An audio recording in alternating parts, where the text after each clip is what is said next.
श्री सुखदेव जी महाराज कहते हैं कि नंद और यशोदा पूर्व जन्म में द्रोण और धरा नाम के वसु थे, जिन्होंने घोर तपस्या करके भगवान का दिव्य वात्सल्य प्राप्त किया, सुख प्राप्त किया। और एक दिन की बात है परीक्षित, दीपावली का सुंदर दिन था। एकदा गृहदासेषु यशोदानंद गेहिनी करमांतर नियुक्तासु निर्मन्थ स्वयं दधि यानि यानि गीतानि तदबाल चरितानि च दधि निर्मंथने काले स्मरन्ति तान्य गायत। दीपावली का सुंदर दिन, मैया को घर में बहुत सारे काम करने थे। मैया ने दास दासियों को बाहर के कामों में लगाकर लाला को पालने में सुला करके लाला के लिए ताजा माखन निकालने के लिए दधि मंथन प्रारंभ कर दिए। पहले के लोग मथनी से हाथ से ही दधि मंथन करते थे, आजकल मशीनें आ गई। तो दधि मंथन करते हैं और कवियों ने जो लाला के लिए बाल लीलाओं के ऊपर जो सुंदर सुंदर पदावलियां बना दी, उन पदों को मैया गुनगुना रही है। लाला की छटा मन ही मन निहारती है और लाला की उन लीलाओं का ध्यान कर रही है। तो मन से स्मरण कर रही है, वाणी से पद गा रही है और तन से लाला के लिए दधि मंथन कर रही है, भगवान के लिए दधि मंथन कर रही है। तो मनसा वाचा कर्मणा, भक्त भगवान को जब याद करे तो फिर भगवान उसे छोड़कर सोते हुए कैसे रह सकते। भगवान की नींद खुली और दौड़ कर मैया की मथानी पकड़ ली। कहते हैं गृहीत्वा दधि मंथानम नसेधत प्रीतिमावहन।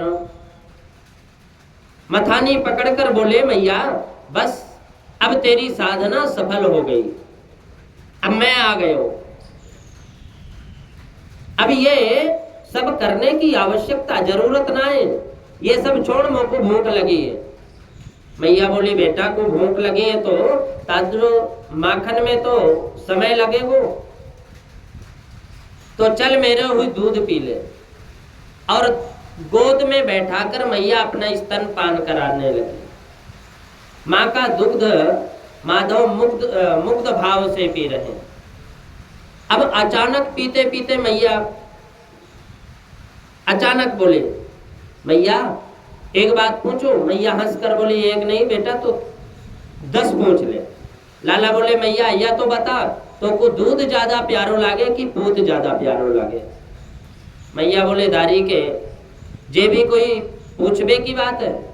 अरे बेटा मोए तो पूत ही प्यारो लागे, दूध दही का तेरे सामने का चीज है। जो दूध उफड़ तो देखो। सो मैया ने उठा के लाला को जमीन पे पटक दियो और मैया दूध उतारवे को भागी। कन्हैया को गुस्सा आ गई। सुखदेव बाबा कहते हैं, अतृप्त अवस्था में ही माधव को छोड़कर मैया भागी। तो संजात कोपः, लाल लाल अरुण अधर लाला के फड़कने लगे। गुस्सा आ गई कि अभी बोल रही थी कि दूध प्यारो लागे, अब दूध नहीं पूत प्यारो लागे। और देखो कैसे छोड़ करके भाग गई। लाला ने उठायो एक पत्थर और दूध दही के जितने भी मटका दूध के वह धमाधम सबरे फोड़ दियो। अब जब दूध दही बिखर गया तो कीच मच गई। सोई आंख मीड़ मीड़ के रोने लगे। भगवान आज मैया बहुत मारेगी। भगवान विचार करते हैं कि मैया बहुत मारेगी, गुस्से में आकर इतना नुकसान कर दियो। छोरन की आदत हो, पहले जानबूझ करके नुकसान करे और मैया मारेगी ये सोच करके पहले ही रोना चालू कर देते हैं। भित्वा मृषा, झूठ मूठ के ही आंसू लाते थे। और बंदरों को बुला के उखल पर खड़े हो गए, माखन लुटाने लगे। मैया ने दूध उतारा, पर धम धम की आवाज सुनकर मैया दौड़कर आई और जो देखा कि आज तो घर में ही मटका फोड़ गए। अरे राम राम राम राम, अब तक मोह विश्वास ना हो तो आज तो विश्वास भी हो गयो। गोपियां बिल्कुल ठीक कहें, आज तो याने मेरे ही घर की सबरे मटका ठिकाने लगा दियो। तो मैं आज छोड़वे बारी नाए, तुझे आज छोड़ने वाली नहीं हूं। मैया ने उठाई साटी और जो लाला को पकड़वे को भागी सोई लाला दौड़ लगाई। अब आगे आगे मैया, पीछे पीछे आगे आगे कन्हैया और पीछे पीछे मैया। परीक्षित कर लो दर्शन। सुखदेव जी महाराज कहते हैं, ऐसा भागता हुआ ब्रह्म कहीं नहीं मिलेगा। बहुत भागी मैया, पर पकड़ में नहीं आए कन्हैया। मैया तो पसीना पसीना हो गई, लाठी टेक के बैठ गई और लाला को पकड़वे में, लाला तो पकड़वे में आ जा, नहीं तो बहुत मारूंगी। कन्हैया बोले, मैया तू मारेगी इसीलिए तो मैं भाग रहे हैं। मैया बोले, ना बेटा तू राजी राजी मेरे पास आ जा तो ना मारूंगी। कन्हैया बोले, तो क्या करेगी? मैया बोले, बेटा तेरी पूजा करूंगी। कन्हैया बोले, पूजा करेगी? हाथ में ये लंबी लंबी चौड़ी लाठी काय को ले रखी है। मैया बोली, बेटा बुढ़ापे के सबको लाठी पकड़ने पड़े, ये लाठी सबने सहारे के ताई, तेरे ताई थोड़ी है। और तो को लाठी के डर लागे तो ले लाठी फेंक दई। मैंने लाठी फेंक दई। कन्हैया बोले, देख मैया पूजा करियो या? हाँ बेटा जरूर करेंगे।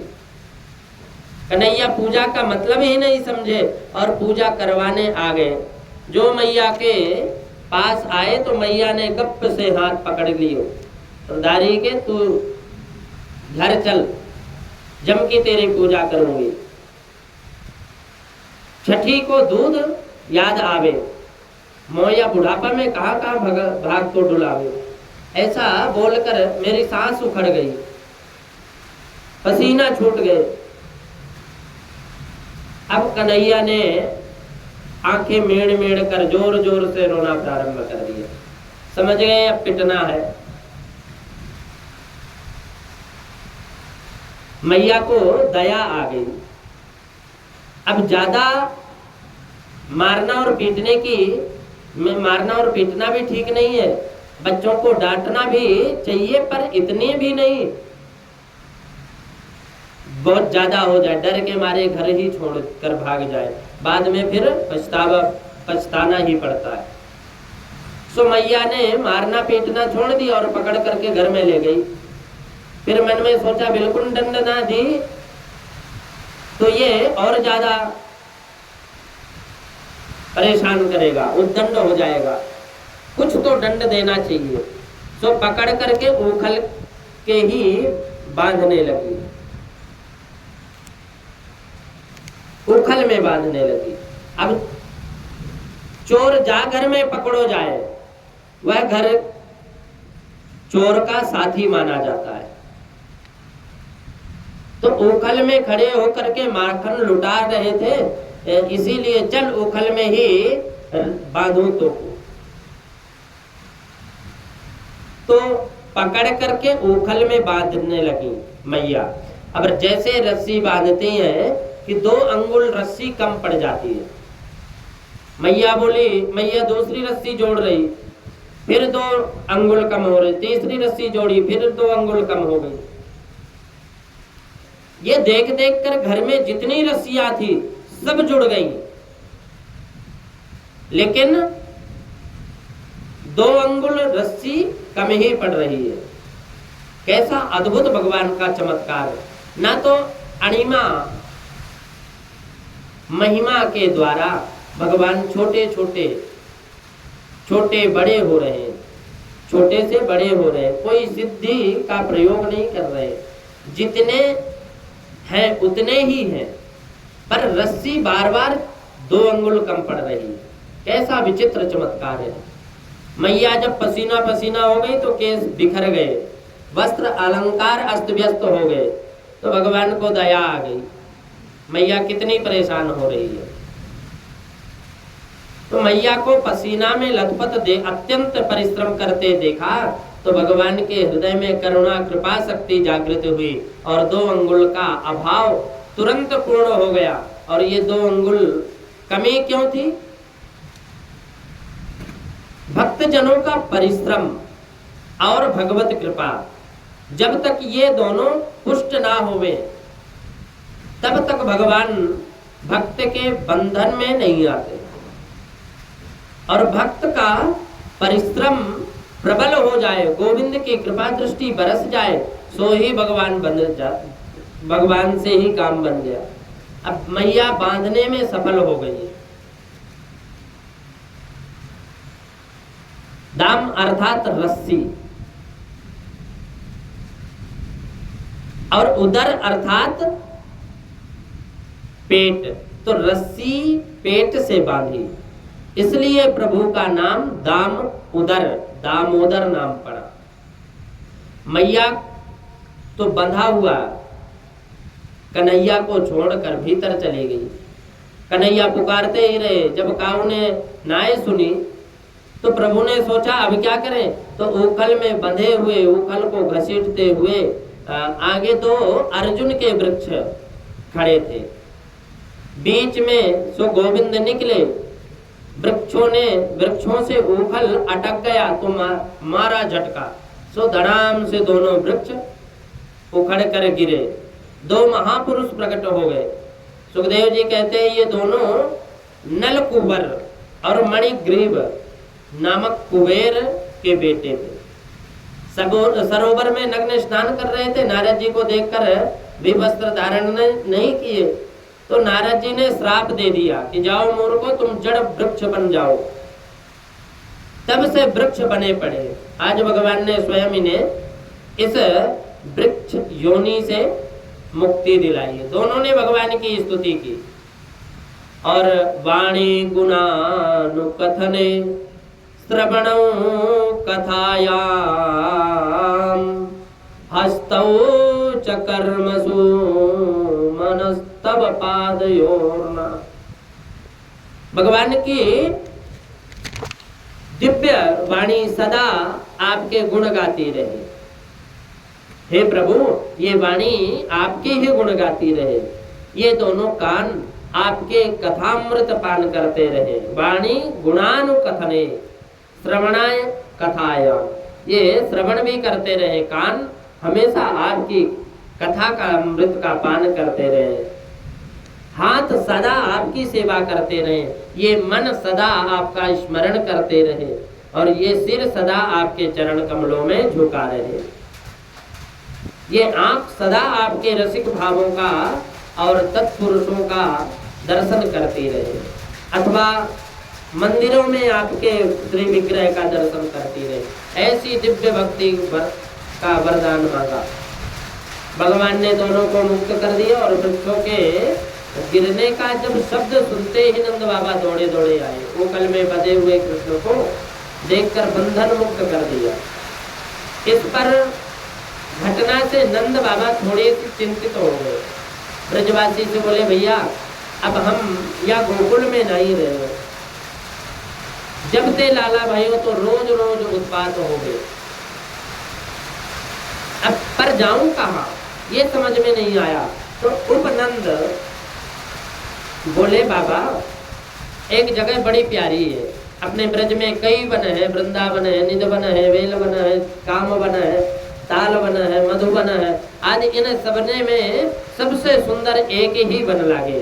बोले कि वनम वृंदावनम नाम पश्य नवकाननम गोपी गवांश सेव्यम पुण्याद्रि तृणरुधिरोधम। वनम वृंदावनम नाम पश्यम नवकाननम।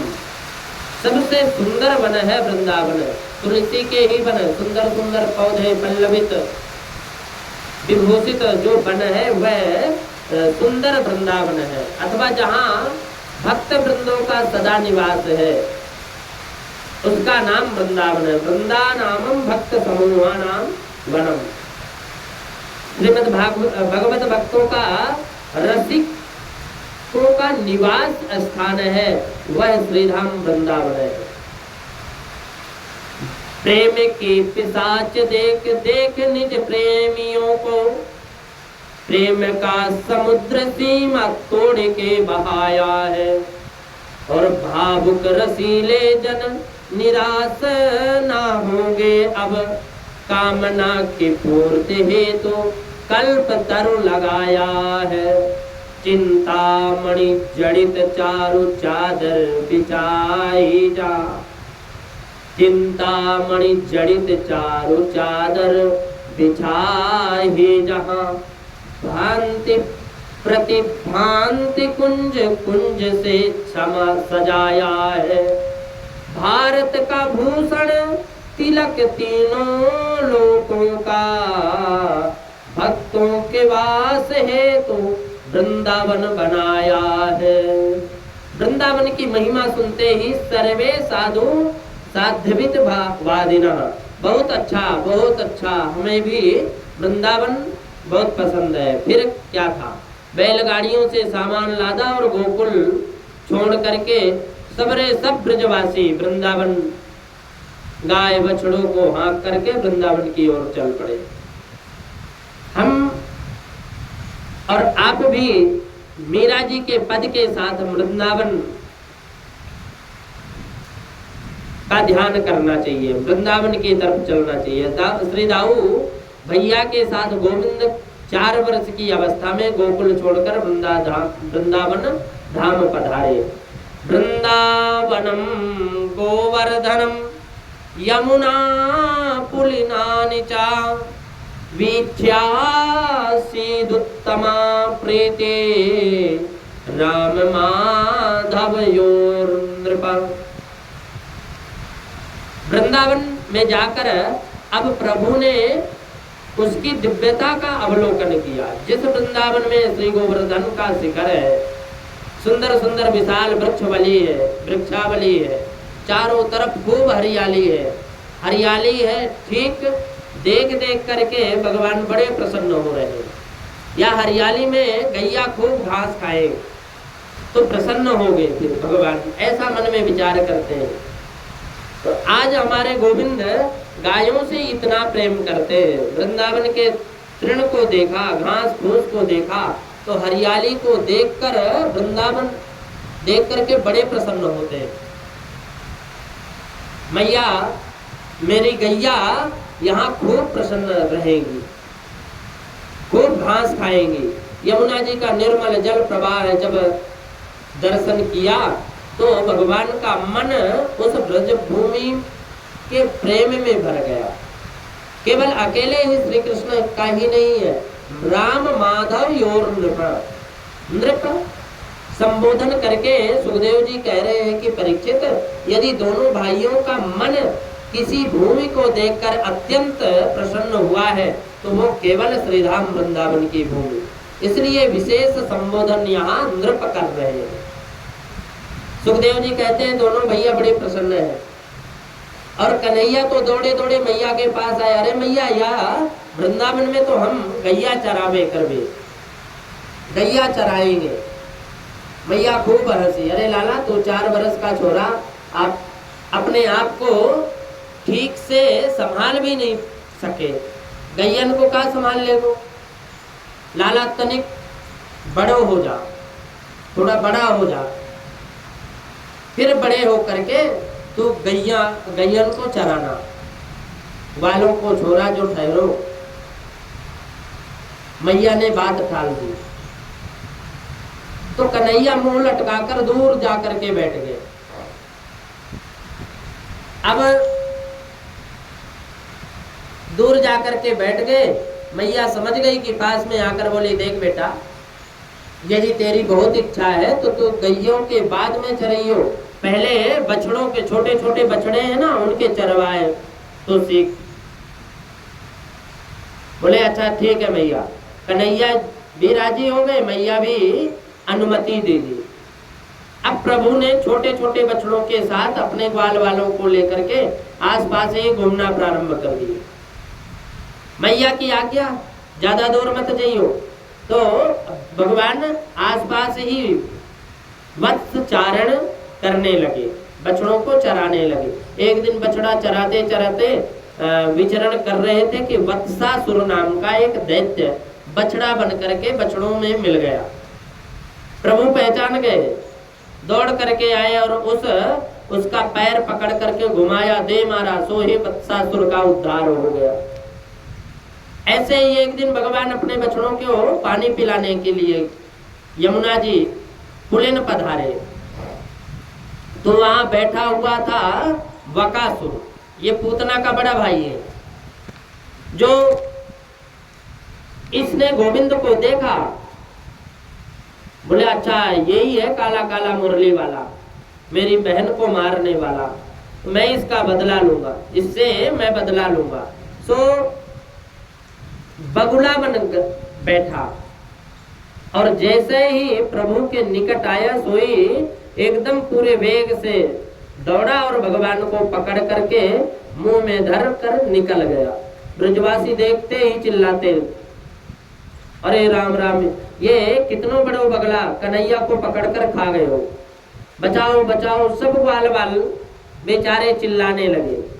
तो भगवान ने वाके पेट में जाकर के अपने श्री विग्रह इतना गर्म कर लिया कि उसे लगा कि जैसे आग का अंगारा खा लिया हो, जलने लगा, छटपटाने लगा।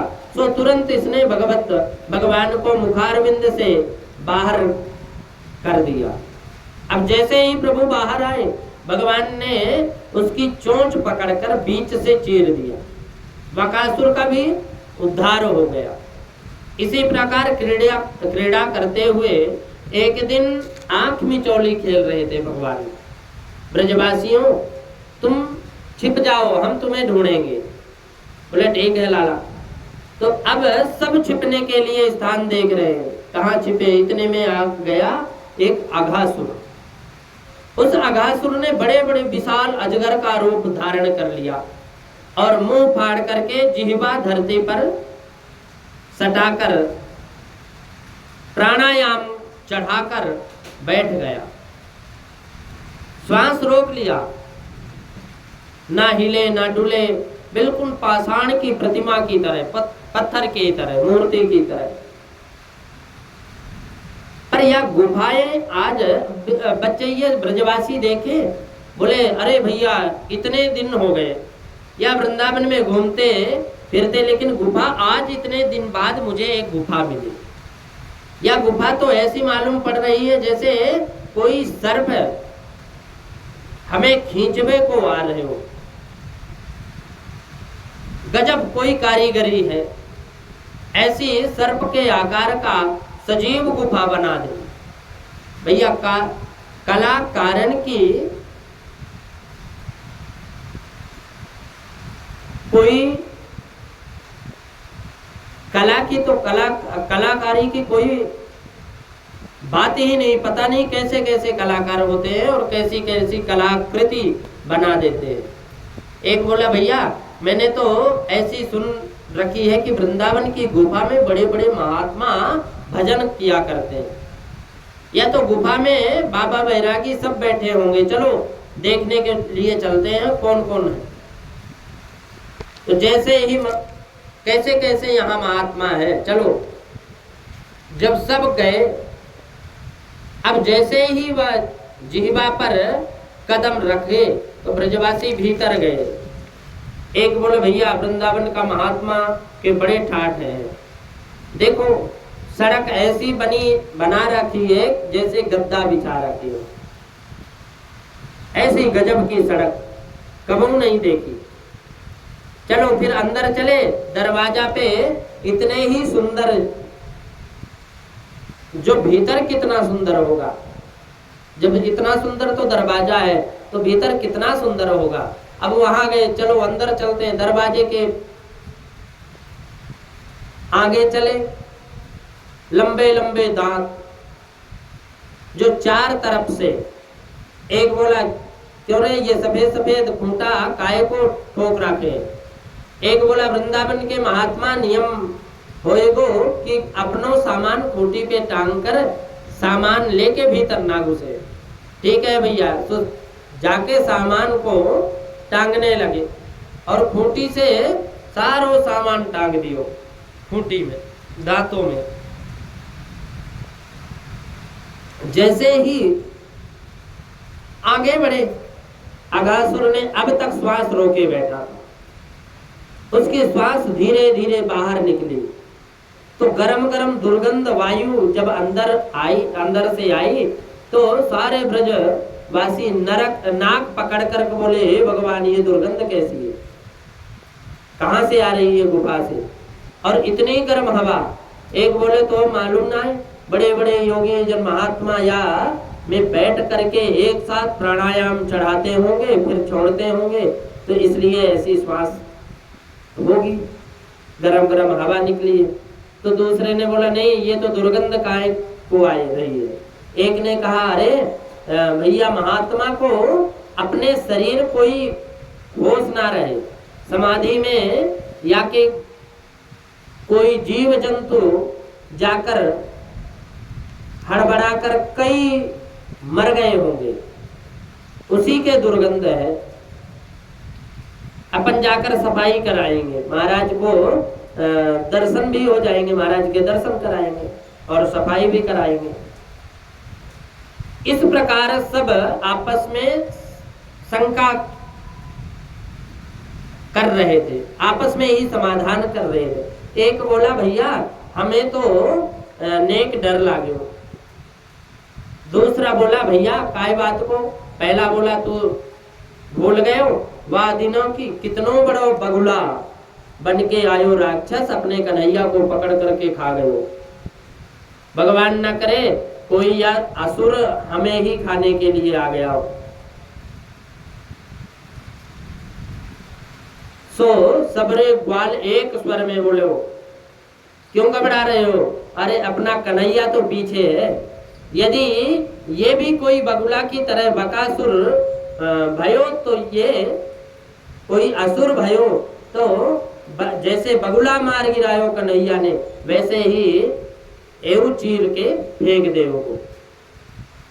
अयम तथा चेत बकात बकवक्त विंग्यच्छति,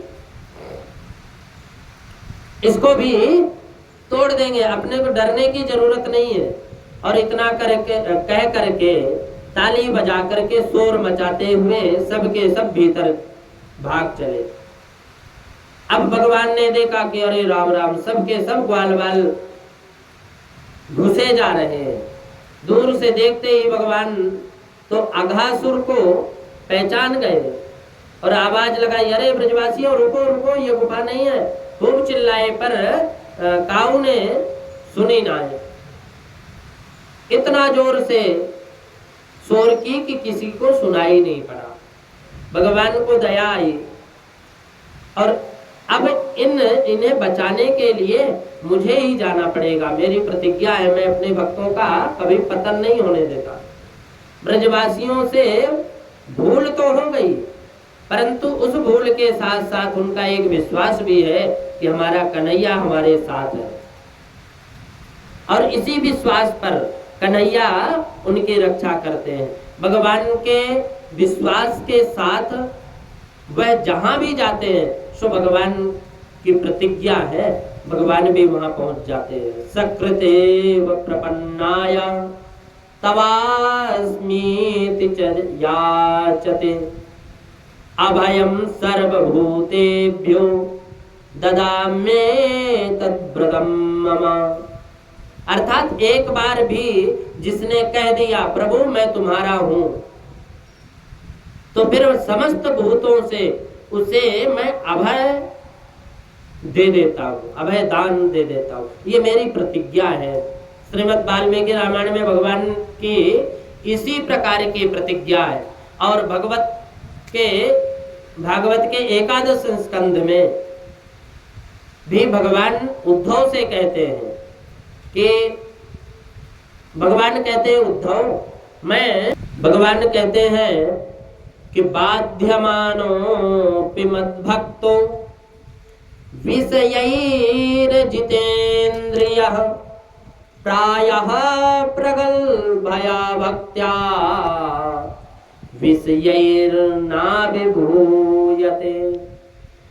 भगवान कहते हैं उद्धव, वे तो मेरा भक्त विषयों में भटकता नहीं, फिर भी इंद्रियां बड़ी बलवती हैं। कदाचित इंद्रियों के वशीभूत होकर मेरा कोई भक्त विषयों से भटक जाए तो तब भी मैं अपने भक्त को वहां से भी संभाल करके ले आता हूं।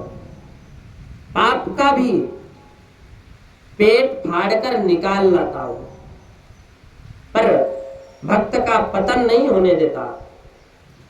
अपना बच्चा कितना भी गंदा हो, मल लगा हो, गंदगी लगी हो, धूल मिट्टी कीचड़ से सना हो, तब भी माँ का दुलार उसके प्रति कम नहीं होता। और लोग देखेंगे तो इधर उधर देख करके घृणा करने लगेंगे, पर माँ देखेगी तो तुरंत नहलाएगी, धुलाएगी, साफ सुथरा करके मोटा मोटा काजल लगा करके सजा करके संभाल देती है। तब पिताजी भी पीछे से भागते हैं, अरे भाई जरा हमें भी दिखा दो, हमें भी गोद में दे दो, हमारा भी अधिकार है, हमारा भी बेटा है। ऐसे ही जीव कितना भी सावधानी से चले, फिर भी जन्म जन्मांतरों के अभ्यास स्वरूप इंद्रियों में विषय के प्रति जो आकर्षण है, जल्दी से उसका विरोध नहीं कर रहा होता, उसका विग्रह नहीं होता। इसलिए कभी कभी बड़े बड़े विद्वान भी आकर्षित हो जाते हैं, बड़े बड़े गोविंद जिन्हें आत्म स्वरूप का बोध हो चुका है, ऐसे ब्रह्मज्ञानी भी कभी कभी फिसल जाते हैं। इसलिए भगवान की प्रतिज्ञा है, जो मुझे मानकर मेरा आश्रय लेकर चलता है उसे मैं भटकने नहीं देता, क्योंकि वह मेरे भरोसे है। पर जो अपने बल पर चले वह भटक सकता है। मामेव ये प्रपद्यन्ते मायामेतां तरन्ति ते। मेरा प्रसन्न हो गया, जो मेरा प्रपन्न हो गया वह फिर बच जाता है। जो मेरा हो जाता है ना, वो बच गया, मैं उसे बचा लेता हूं, भटकने नहीं देता। ये अघासुर क्या है? अघ अर्थात पाप, पाप की वृत्ति ही जो तो अघासुर है। और अघासुर ब्रजवासी उस पापमय अघासुर को एक पर्वत गुफा समझ करके धोखा खा गए, उसमें प्रविष्ट हो गए, अंदर चले गए। इसी प्रकार भक्त भी कभी कभी प्रमादवश पाप की प्रवृत्ति को पहचाने बिना उधर प्रवृत्ति हो जाता है, उधर चला जाता है। माया इतनी बलवती है कि धोखा दे देती है। परंतु जब ब्रजवासी घुसे तो भगवान ने बहुत आवाज लगाई, रुको रुको, खतरा है, ये गुफा नहीं है। पर सुने ही नहीं कोई। उसी प्रकार भगवान का शरणापन्न भक्त जब किसी भी पाप वृत्ति में प्रवेश करता है तो भगवान जो हृदयस्थ है वह भी हरि रोकते हैं, बार बार टोकते हैं, समाधान करते हैं, इधर मत जाओ, खतरा है, ऐसा मत करो। परंतु जब लोग आवाज को दबा देते हैं उस समय वह गुफा के आकर्षण इतना प्रबल होता है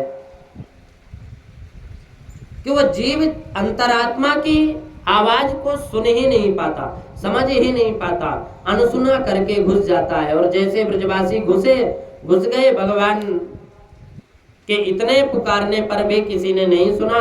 अब जब नहीं सुन पाए तो अघासुर के मुख में चले गए।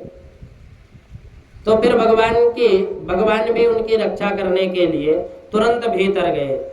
जो ही प्रभु ने अघासुर के मुख में प्रवेश किया, अघासुर ने तुरंत मुख को बंद कर लिया। अब तो सब के सब अघासुर के मुख में बंदी हो गए। बड़े बड़े देवता विमानों में बैठकर ये दृश्य देख रहे हैं, हाहाकार करने लगे, अरे अघासुर तो सबको खा गया। पर भगवान ने उसके श्वास छिद्र में बैठ गए और अपना शरीर बढ़ाकर उसके श्वास छिद्र को पूर्णतः अवरुद्ध कर दिए, बंद कर दिए। अघासुर बिना श्वास के झटपटाने लगे। थोड़ी देर तड़पा और फिर उसका ब्रह्मरंध्र फट गया। उसी छिद्र से भगवान सारे ब्रजवासियों को निकाल करके बाहर लेकर आते हैं। अमृतमयी दृष्टि से देखा सो सबके सब सोते हुए ये जाग कर खड़े हो गए। अघासुर के शरीर से एक तेज पुंज निकला जो भगवान के चरण कमलों में विलीन हो गया। भगवान ने ब्रजवासियों की रक्षा करी, अघासुर का उद्धार किया। परीक्षित बोले ये अघासुर का भी उद्धार? तो सुखदेव जी कहते हैं कि इसमें क्या संदेह है? परीक्षित, जो भगवान का नाम लेकर मरता है वह तर जाता है, और जो भगवान के पेट में ही बैठा है, पेट में ही बैठा करके मरा हो, वो क्या नरक में जा सकता है? अर्थात ये तो इस बात का हुआ कि परीक्षित कि आज अघासुर मरा है और ब्रजवासियों ने ठीक उसके 1 वर्ष के बाद घर में आकर के मैया से कहा, मैया तेरे कन्हैया ने आज अघासुर मार दियो। परीक्षित चौंक गए। ये घटना 1 वर्ष बाद ब्रजवासियों ने सुनाई। महाराज क्यों? तो सुखदेव जी कहते हैं, सुनो परीक्षित, तुम्हारे मन में अतिशय अनुराग देख देख कर मुझे कोई भी रहस्य छुपाते ही नहीं बनता। सुनो, बोले ग्वाला जब गैया चराने जाते हैं ना, तो अपना कलेवा बांधकर साथ में लेकर के जाते हैं, और जहां कोई अच्छा सा स्थान दिखता है गायों को चराने के लिए स्वतंत्र छोड़ देते हैं और अपने कलेवा की पोटली को किसी वृक्ष की शाखाओं में लटका दिया और फिर आराम से खेलते हैं। तो जब ब्रजवासी अघासुर के मुख से बाहर निकले तो बोले, कन्हैया आज तेरी कृपा से बच गए, नहीं तो हमारो तो नाश्ता हो गयो हो तो। पर लाला अब हमको बड़ी जोर से भूख लगी। भगवान बोले, तो निकालो अपना कलेवा। यदि ब्रजवासी अघासुर के मुख से कलेवा अपने साथ ही रखते तो सारा कलेवा खराब हो जाता, विषैला हो जाता। परंतु अघासुर के मुख से बाहर आकर फिर एक कलेवा जो वृक्ष की शाखाओं में लटका रखा था उसे सबने उतारा। कन्हैया बोले, चलो यमुना तट पर बैठ करके भोजन करेंगे।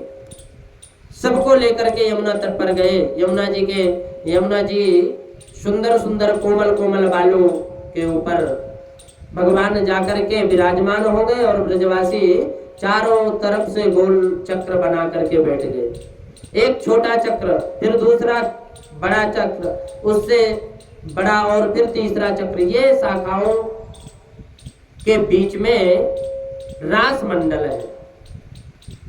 एक तरफ भगवान मुख करते हैं तो दूसरा पीछे से खींचता है, एक नैया मेरे तरफ मुंह कर। तो भगवान चारों तरफ मुंह किए बैठते और प्रत्येक ग्वाला को लगता है कि कन्हैया मेरे साथ भोजन कर रहा है।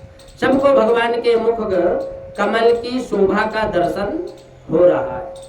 भगवान किसी को भी विमुख होने नहीं देते, क्योंकि जिस और पीठ होगी ब्रजवासी असंतुष्ट होंगे, इसलिए सबको लग रहा है कि हमारी तरफ मुख है। भोजन प्रारंभ हो गया और जैसे ही भोजन हो रहा है, सुखदेव बाबा के शब्द में कितना अच्छा है, बिभ्रद वेणु जठर पठयो श्रृंग वेत्रे न कक्षे वामे पाणौ मसृत कवलम तत्फलान्यंगुलीषु तिष्ठन् मध्ये स्वपरि सुहृदो हासयन्नरभिस्वैः स्वर्गे लोके विसति बुभुजे यज्ञ भुग बालकेली। भगवान भोजन करते समय अपने पीतांबर को उतारकर कमर में बांध लेते हैं और कमर में बंधे हुए उस पीतांबर में एक तरफ श्रृंगी और एक तरफ बंसी को डाल देते हैं। एक वेग अर्थात डंडा, वेत्र अर्थात डंडा है। भोजन करते समय अपने बगल में धर लेते हैं। बाएं हाथ की हथेली पर दही भात का मिश्रण कवल बना करके रखा है और कुछ ब्रजवासी पत्ते तोड़ लाते हैं, पत्तों में परोस कर पा रहे हैं। गोविंद तो करपात्री बन करके भोजन पा रहे हैं। अपने वाम को ही कर पात्र बना रखा है। तो बाएं हाथ की हथेली पर दही भात मिला करके रख लिया और सब ग्वाल वालों ने एक एक फल का अचार मांग लिया। तो कौन सो अचार लाए हो भैया? निकाला और निकाल कर सब फलों के अचारों की एक एक कली मांग कर उंगलियों के बीच में दबा ली और सब खट्टे मीठे अचारों के साथ दही भात का भोग लगा रहे हैं। सब ग्वालों के बीच में गोविंद विराजमान है और गोल चक्र बना करके जो लंबा चौड़ा ग्वालों का समुदाय है उनके बीचों बीच भगवान विराजमान है। कभी जोर से हंसते हैं तो कभी कोई व्यंग करके परिहास करने लग जाते हैं। स्वर्ग के सभी देवी देवता विमान में छाए हुए इस वनभोज लीला का दर्शन करके आपस में कानाफूसी कर रहे हैं। देखो वह बड़े बड़े यज्ञों का भोक्ता नारायण आज कैसे भोजन कर रहा है। अरे बड़े बड़े वेद पाठी, बड़े बड़े कर्मकांडी विद्वान लंबे लंबे वेद पाठ करते हैं, फिर भी भोग लगाने नहीं आते। और ये यहाँ देखो ग्वाल वालों का आधा लड्डू खा लिया, जूठा लड्डू खा रहा है, बड़ो गजब को है। अब आधा लड्डू खा लिया तब कन्हैया को खिला रहा, जूठा खा रहे हैं। ये यज्ञ भोक्ता नारायण की इस बाल लीला को देखो। इस भगवान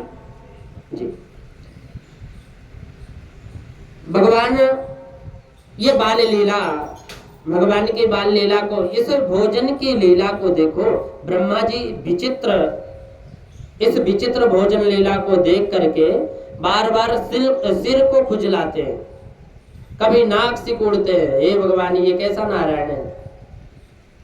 इसमें तो कहीं से भी भगवत्ता के लक्षण नजर नहीं आ रहे। देखो ये भोजन का नियम, हाथ पैर धोकर बैठना चाहिए, आसन पर बैठना चाहिए, मौन होकर के भोजन करना चाहिए। ये तो भोजन के लिए सीधा दौड़ा है और गप से बैठ गए, ना हाथ धोया ना पैर धोया, ना यमुना जी के तट पर भोजन कर रहे हैं। ये आसन का भी कोई काम नहीं, झूठे मीठे का कोई विचार नहीं है, चाहे जिससे मांग कर खा रहे हैं। कैसा नारायण है ये, कैसा भगवान है? भोजन करते करते कभी कभी दौड़ पड़ते, एक दूसरे पर अनेक प्रकार के कटाक्ष करते, हास परिहास कर रहे हैं। कहीं भी कोई मर्यादा दिखाई नहीं पड़ रही। ब्रह्मा जी को लगा इतनी विचित्रता हो रहा है तो क्यों ना इनकी परीक्षा ली जाए। ब्रह्मा जी ने क्या लीला करी कि भगवान तो इधर ब्रजवासियों के साथ भोजन में मुग्ध हो रहे हैं, भोजन पा रहे हैं। उधर ब्रह्मा जी आए और सारे बछड़ों को चुरा करके ब्रह्मलोक में लेकर के चले गए। ब्रजवासी बोले, हे लाला, खा तो ही रहे होगा कि बछड़न को भी देखो। अब मैं भैया दूर दूर तक एक नाए दिखे। कन्हैया बोले, तो तुम भोजन करो, मैं देख करके आता हूं। कहाँ भाग गए? सो कुछ भोजन तो भोजन का ग्रास मुंह में भर लिया और कुछ हाथ में ले लिए और खाते खाते दौड़ रहे।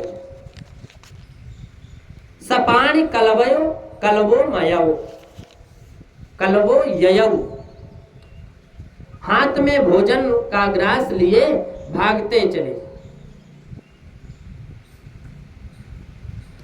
और जहां भगवान बछड़ा देखने के लिए गए, तब तक ब्रह्मा जी सारे ब्रजवासियों को भी उठा करके ले गए।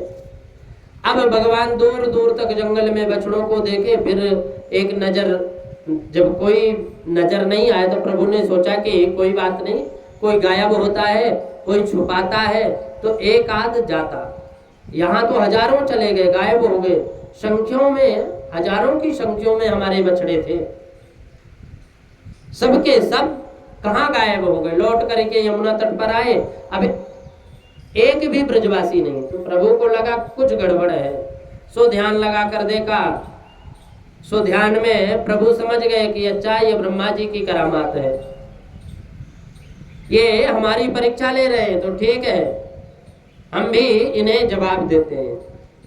तो जिस विषय का विद्वान हो उसी विषय में प्रभावित किया जाता है, उस पांडित्य है, उसे वह पांडित्य है। व्याकरण का विद्वान हो उसे व्याकरण से प्रसन्न करना चाहिए, प्रभावित किया जाता है, तब वह आपकी योग्यता है। वेद पाठी है, उसे वैदिक मंत्रों का प्रभावित किया जाता है, वेदों मंत्रों से।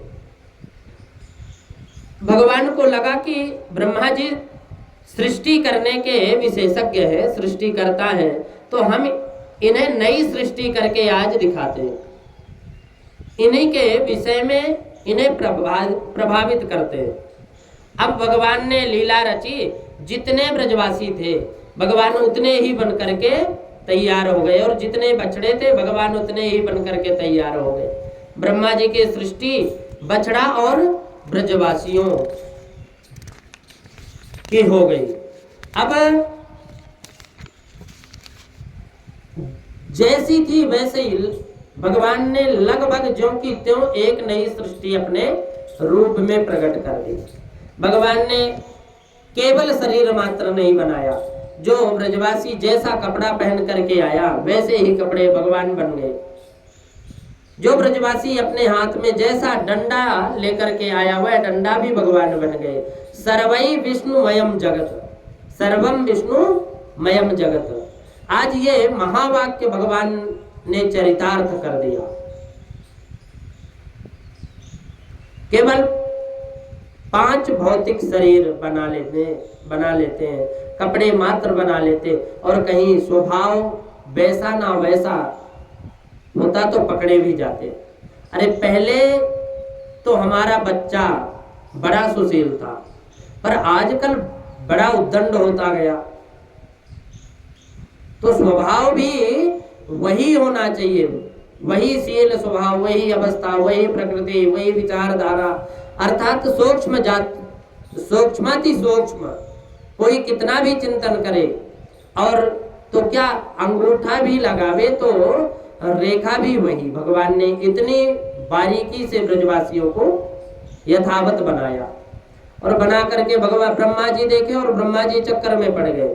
असली कौन है या नकली कौन है, ये तो स्वयं विशेषज्ञ भी नहीं पकड़ पा रहा। तो सर्वसाधारण कोई क्या पकड़ पाएगा। 2-4 घंटे के लिए नहीं, वरन 1 वर्ष पर्यंत भगवान ब्रह्म ब्रजवासी और बछड़े बने। अपने घर भी आ रहे हैं, वन भी जा रहे हैं, औरों की भी तो क्या कहें, स्वयं भगवान के बड़े भाई संकर्षण बलराम जी भी नहीं समझ पाए। 1 साल बाद जब बलराम जी की समझ में आई, तब वह भी कब, जब मैया का आदेश था कि बछड़ा ज्यादा दूर तक चरावे मत जाना। पर आज बछड़े चराते चराते भगवान दूर निकल गए, तो गोवर्धन के शिखर पर जो गायें चर रही थी, उन गायों ने जब अपने नन्हे नन्हे बछड़ों को अपने पास आते देखा तो वात्सल्य की अधिकता से सबके मुंह उठा करके दौड़ पड़ी, सब मुंह उठा करके दौड़ पड़े। और अब तो बड़े बड़े ग्वाला थे जो सब लाल पीले हो गए। इन बछड़ों को, इन बच्चों को कितना समझा के लाए थे कि बछड़ा इतना दूर तक मत लाना, अब सब गैया जा करके चुग जाएंगे। सो लाल पीले हुए सवेरे ग्वाला ले लेके डंडा दौड़े। अब इन बच्चों की खबर अभी लेते हैं। गाय मुंह उठा करके भाग रही है, ग्वाल वाला डंडा लेकर के बच्चों को डांटने के लिए दौड़ रहे हैं। पर जैसे ही आए, गायों ने बछड़े, बड़े बड़े बछड़ों को भी दूध पिलाना प्रारंभ कर दिया। और जो ग्वाल मारने के लिए डंडा लेकर के आए थे, वह बच्चों को गोद में लेकर के खिलाने लग गए।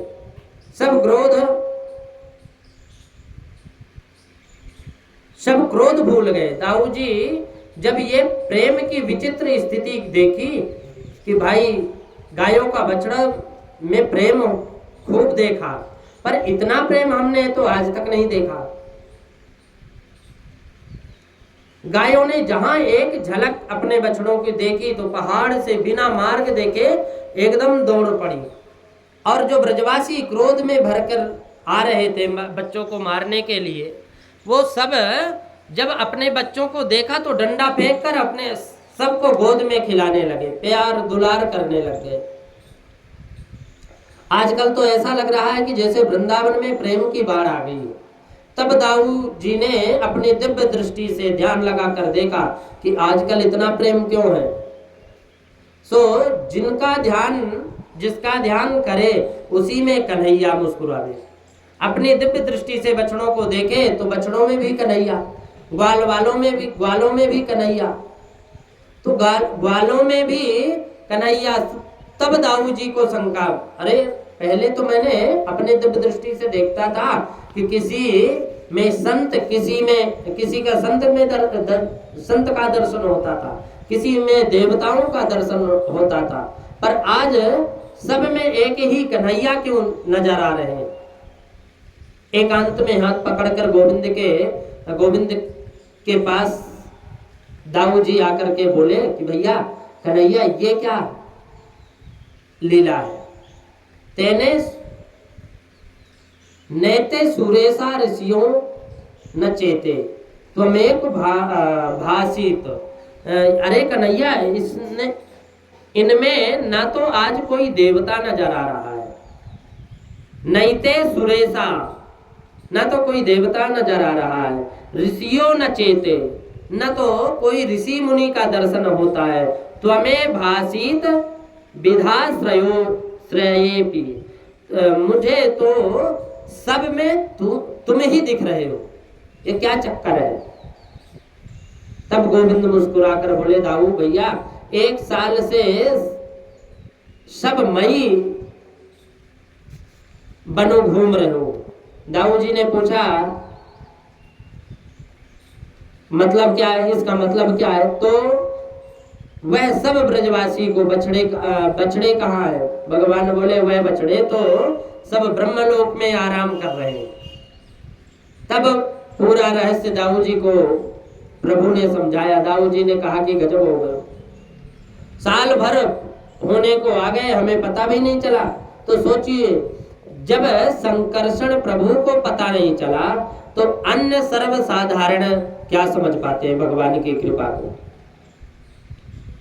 जो बछड़े बड़े बड़े हो गए, घास खाने लगे थे, भूसा खाने लगे थे, गायें प्रायः उनको दूध पिलाना बंद कर देती, पर आज कल गायों के बड़े बड़े बछड़ों को दूध पिलाना प्रारंभ कर दिया। गाय भी बड़े बड़े बछड़ों को दूध पिलाना प्रारंभ कर दिया। प्रेम की ऐसी विचित्र स्थिति देखकर दाऊ जी को आज बात समझ में आ गई। उधर ब्रह्मा जी को लगा चल कर देखो क्या हाल है। ब्रह्मा जी जो वृंदावन में आए तो वही ब्रजवासी, वही बछड़े, वही गैया, वही कन्हैया और वही खाने पीने का ढंग। ब्रह्मा जी ने चारों सिर चक्कर खा गए। राम राम, मैं तो इन सबको अभी अभी ब्रह्मलोक में सुला कर आया हूं, ये नीचे कैसे आ गए। फिर दौड़ करके ऊपर गए, सब सोते नजर आ रहे हैं, फिर नीचे दौड़ कर आ रहे हैं। अब ब्रह्मा जी के चारों सिर चक्कर खा गए। इसमें असली कौन है? इसमें असली कौन है और नकली कौन है? सत्या के कतरे नेति ज्ञातुम नेष्ठे कथंच न। बोले ओहो, आज समझ में आ गया। ये चमत्कार प्रभु नारायण के अतिरिक्त कोई नहीं दिखा सकता।